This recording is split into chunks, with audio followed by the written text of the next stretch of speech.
First thing we're going to do is disassemble the back panel to access the exhaust. So you're going to locate 4 spring-loaded screws, loosen them up.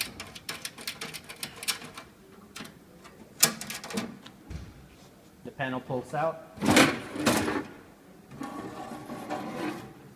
And you're going to see the actual exhaust port at the very bottom center, and then you just swipe it.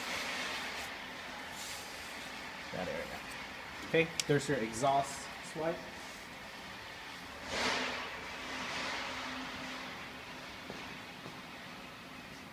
Okay.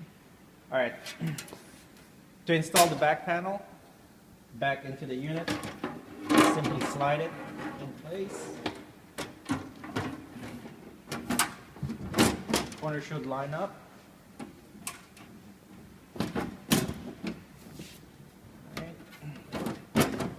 Anchor should line up and slide forward. And then just hand tighten the spring-loaded screws.